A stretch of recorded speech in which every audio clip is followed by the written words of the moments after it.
e esse daqui, que é o paciente, né, que fala que tem esses problemas. O problema dele é que a terapeuta fala sobre o modelo cognitivo, mas o paciente fala que não tem muito interesse no modelo cognitivo, tá?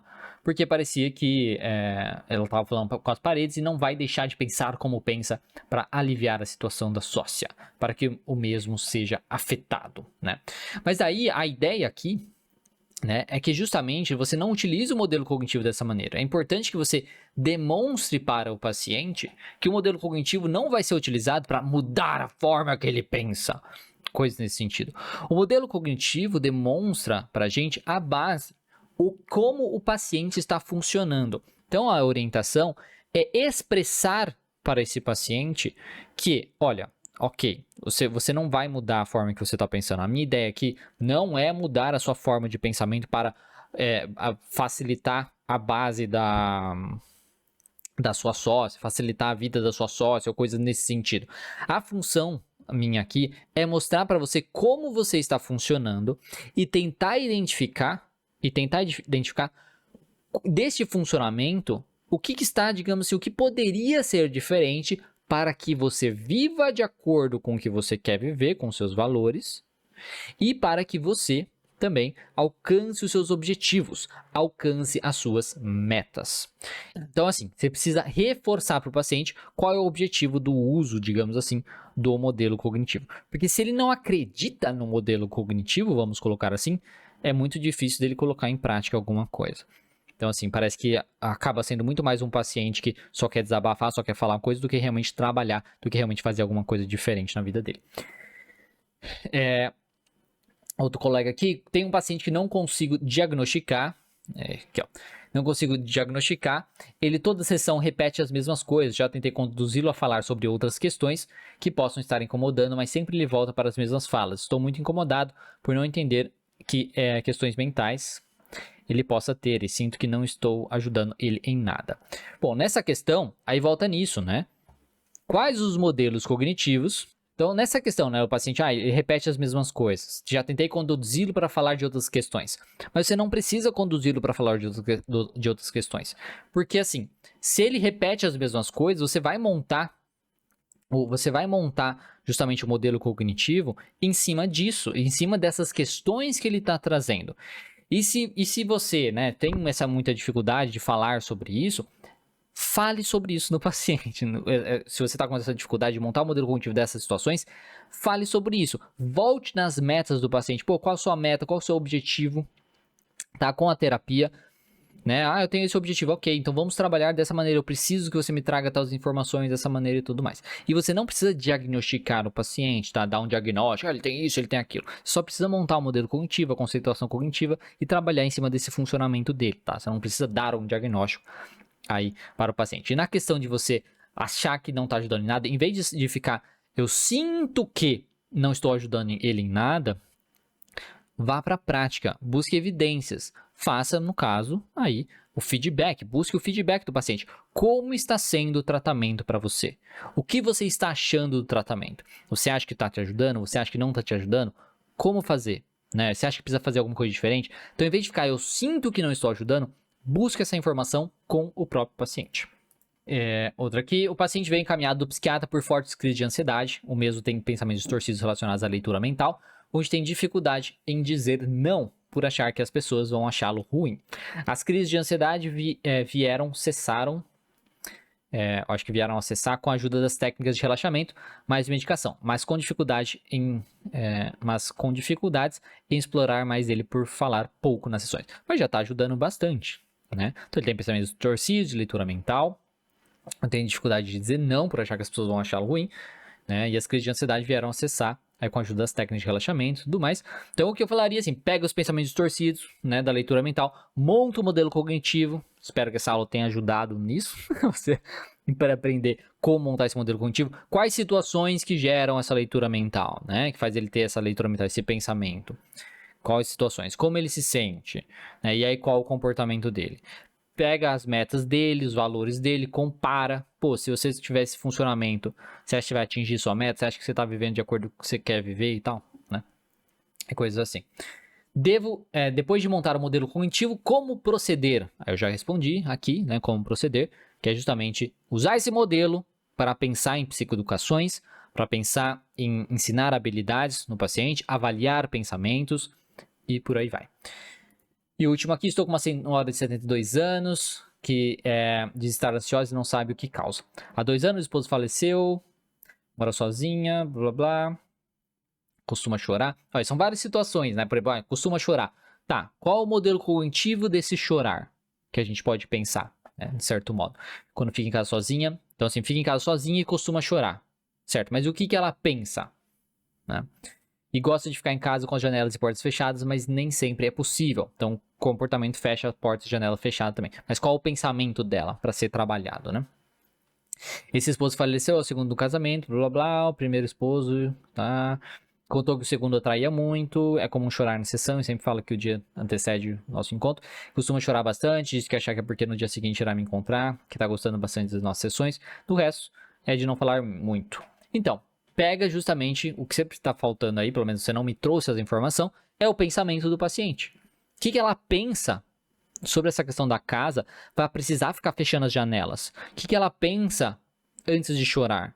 Que situações que levam ela a chorar? O que ela pensa sobre todas essas questões? E trabalhar em cima disso, né? E aí a gente não...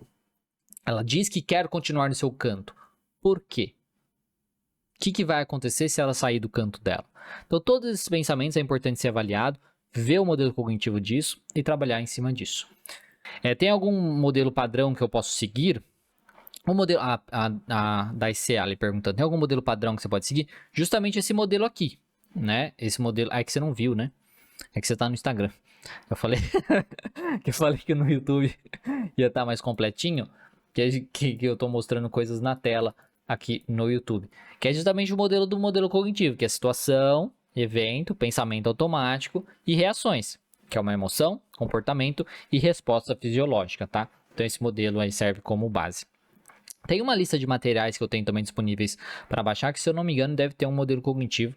Depois você dá uma olhada nos links que eu tenho no perfil que para baixar, que pode te ajudar, certo? Tem uma paciente que mente o tempo todo e fica caindo em contradição. Até as tarefas de casa ela finge, por exemplo. Aí é isso, né? Tipo, eu falei que não ia falar de casos, né? Mas enfim, mas na casa aqui do paciente que mente muito e cai em contradição, o que eu faço é falar disso do paciente. Olha, mas você tinha me falado isso e agora você tá me falando isso? Como assim? Me explica melhor isso. Então, quando o paciente mente dessa maneira e cai em contradição, demonstre para ele isso, tá? Utilizando muitas vezes o modelo cognitivo nessa parte. Você costuma trabalhar, e também assim, reforce como funciona o tratamento e tudo mais. Ele finge até mesmo que fez a tarefa de casa. Aí é problema do paciente. Faz o feedback, pergunta se tá funcionando, se tá dando certo a terapia, não sei o que e tal. Se ela quer ficar mentindo, é problema dela, né? A gente não tem nada a ver com isso. No sentido assim, o máximo que você pode fazer é ser sincera com ela, demonstrar que isso não ajuda. Você costuma trabalhar com os tipos de temperamentos? Não costumo trabalhar com os tipos de temperamentos. Devo insistir no tratamento com paciente sem demanda? Sofrimento também? Perguntando. Se ele está na terapia, ele tem alguma forma de demanda, né? Então, é isso, né? A Ingrid falou assim que é muito fácil, né? É muito fácil, no caso, o modelo cognitivo, na prática, com o paciente que é um pouco mais tenso. Isso mesmo, é um pouco mais tenso mesmo, mas é possível, né? É tudo uma questão de prática, tá? É tudo uma questão de prática. Falei algo com a amiga, outra amiga, eram as situações.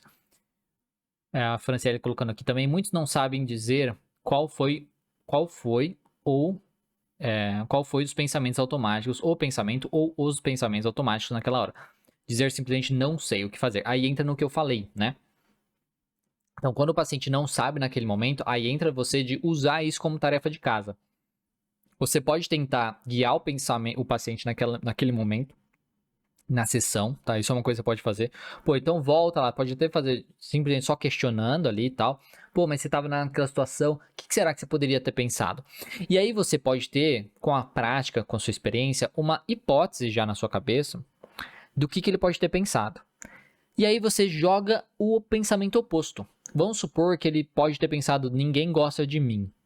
Aí você joga o pensamento oposto. Pô, será que você pensou, tipo, nossa, eles gostam muito de mim, isso é muito legal. Aí o paciente falou, nossa, nada a ver isso daí. Então essa técnica do pensamento oposto pode ajudar o paciente a pensar, identificar o pensamento. Isso é uma maneira. Outra é simplesmente questionando. Pensa nessa situação tal. O que você poderia ter pensado? Se uma pessoa passasse pela mesma situação que você e sentisse como você se sentiu, o que você acha que poderia passar na cabeça dela? Ou você pode até usar uma analogia, usar às vezes alguma historinha, né, de uma pessoa passando por uma situação específica e jogar para o paciente dizer o que essa pessoa estaria pensando aí a respeito da sua, que o paciente estaria pensando a respeito dessa situação, tá? Então isso pode ser bacana, aí pode ajudar. Outra coisa é você fazer uma coisa de uma forma bem das imagens mentais, guiar o paciente para voltar naquela situação. Fecha os olhos, imagina naquela situação, o que você está sentindo, como que é o ambiente, sabe, descrever para você, para ele tentar voltar naquilo, sentir a emoção novamente e você questiona, o que você estava pensando, o que pode estar passando na tua cabeça agora, o que passou na tua cabeça agora. Essas são formas de você fazer isso na sessão. Não deu nada disso certo, você pode usar como tarefa de casa. Então, para treinar o paciente a fazer isso, não necessariamente nessa situação, porque a situação já passou, mas às vezes em situações próximas na semana dele, para ele treinar a identificação do seu pensamento, tá? Então, você usa como tarefa de casa, que envolve essa questão, tipo, olha, então observe nessa semana, quando você ficar triste, não sei o quê, pare e anota. O que estou pensando neste momento? O que eu poderia estar pensando neste momento? Aí você vai fazendo esse treino. Pode levar um tempinho, mas é isso.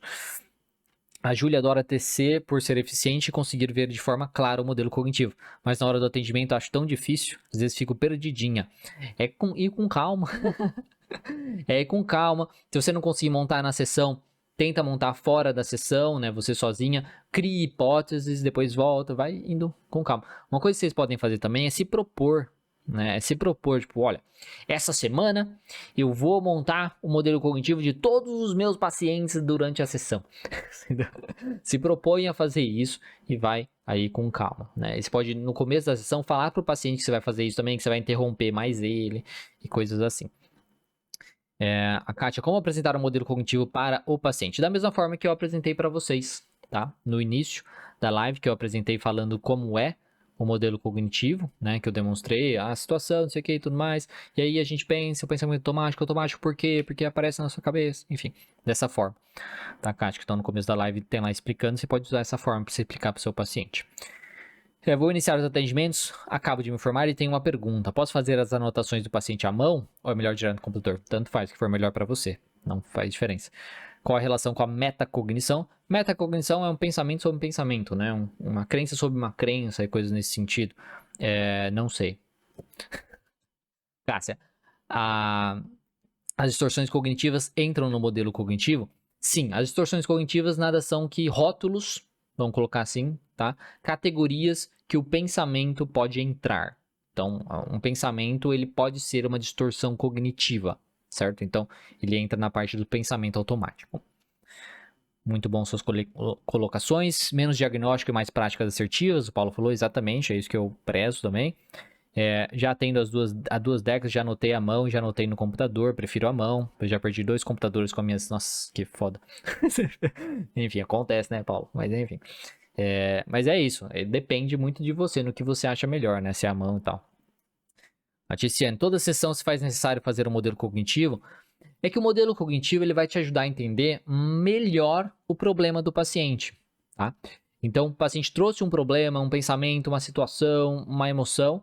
Você vai montar esse modelo cognitivo para justamente ajudar o paciente. Tá? Você vai usar esse modelo cognitivo para enxergar melhor o paciente, para mostrar para o paciente como ele está funcionando e para pensar como aqui, como você vai trabalhar com aquele paciente, tá certo? E o plano terapêutico segue a ideia do modelo cognitivo? Sim, exatamente. Você vai usar o modelo cognitivo, porque o plano terapêutico vai seguir a ideia da conceituação cognitiva, que é uma visão maior do paciente. Só que na conceituação cognitiva tem um modelo cognitivo. Então você vai começar trabalhando usando o modelo cognitivo do paciente. Conforme você vai tendo mais dados, você vai montando a conceituação cognitiva do paciente, que tem mais dados, tem as crenças intermediárias, as crenças centrais, os comportamentos de segurança e coisas assim, estratégias compensatórias. E aí você vai montando e reforçando esse plano de tratamento, tá? Então você já usa o modelo cognitivo realmente como uma base, os primeiros modelos que aparecerem, como uma base para o seu plano de tratamento com o paciente.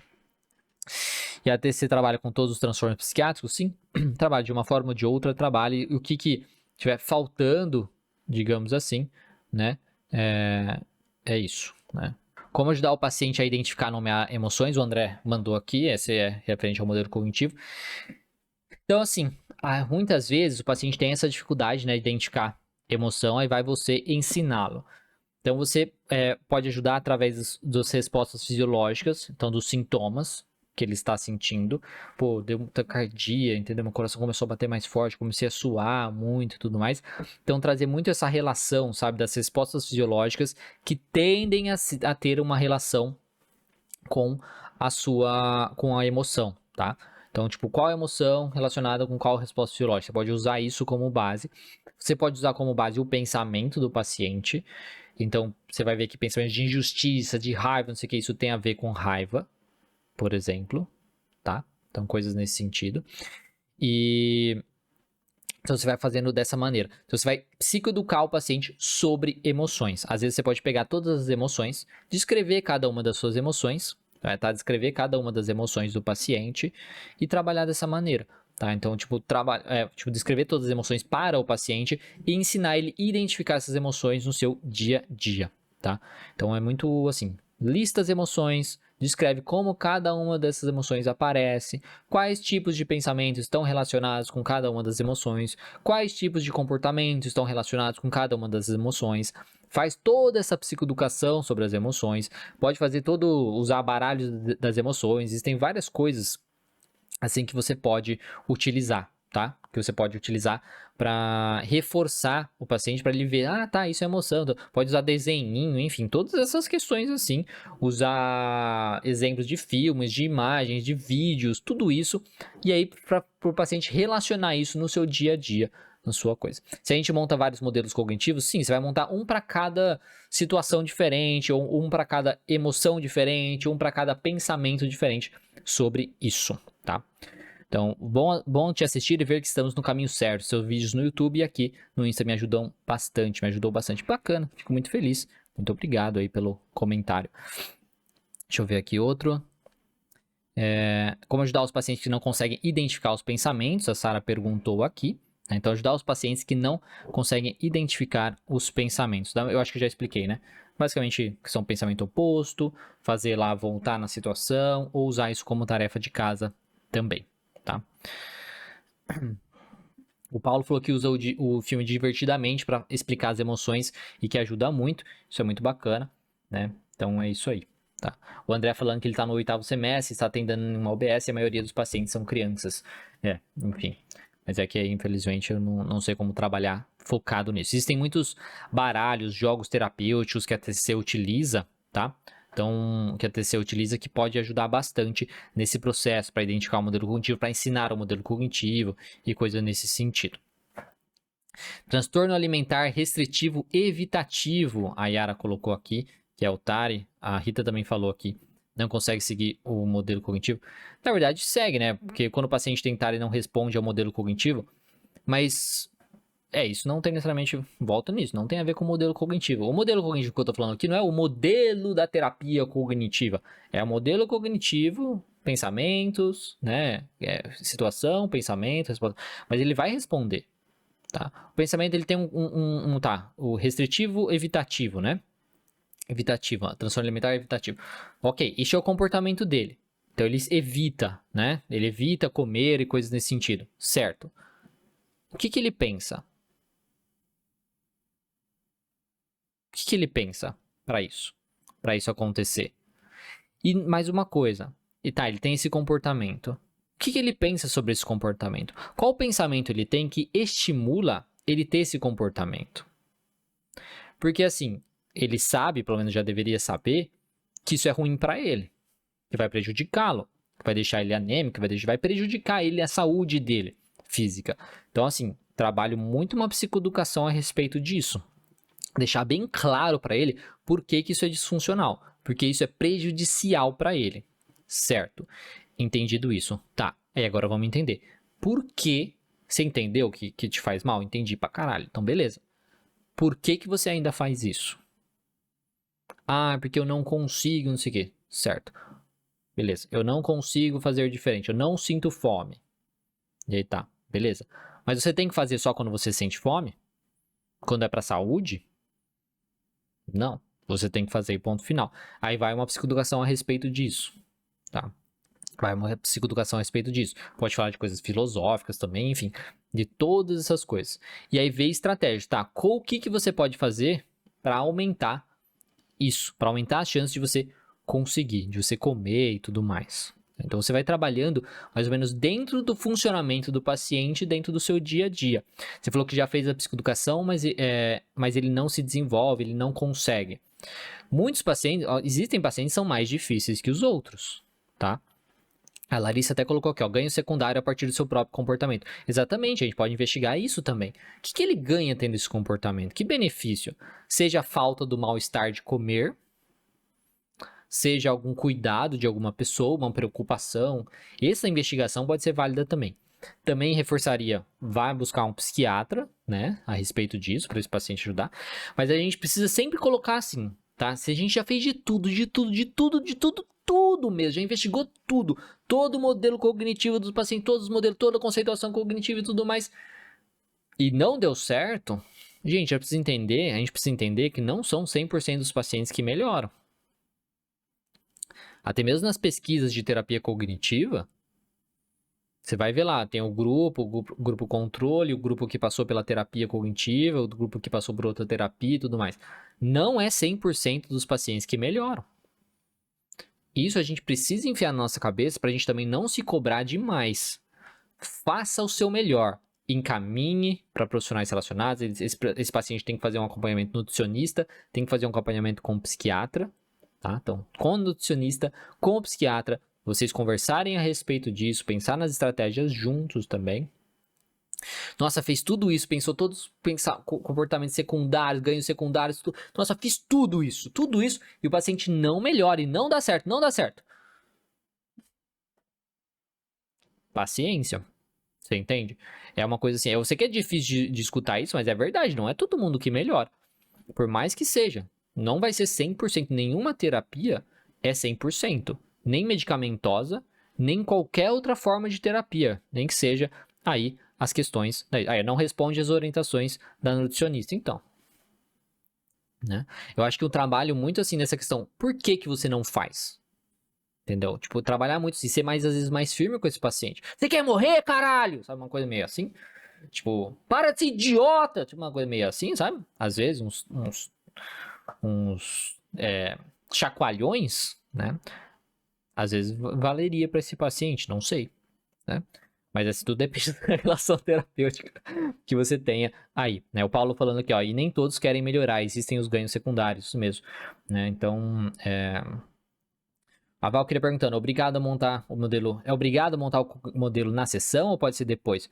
Pode ser depois, mas é que você montar na sessão, você pode mostrar para o paciente, pode te guiar ali na coisa, né? Então, faço o que? Encaminho para o psiquiatra? É uma boa encaminhar para o psiquiatra, sim, tá? Para ver a respeito disso, porque às vezes pode ter alguma medicação que aumenta o apetite, alguma coisa nesse sentido, pode ajudar se for esse um problema, por exemplo, tá? Então isso é muito importante. E a Bruna aqui, é o que eu falo sobre pacientes sem implicação com a demanda, exatamente. Esse vídeo aqui que você tá vendo é uma parte de uma live que eu fiz a respeito do modelo cognitivo. E se você quiser conferir essa live completa, é só clicar nos links que estão aparecendo aqui para você. E também tem outro conteúdo que pode te interessar aqui. Se você é novo no canal, se inscreve. Até mais.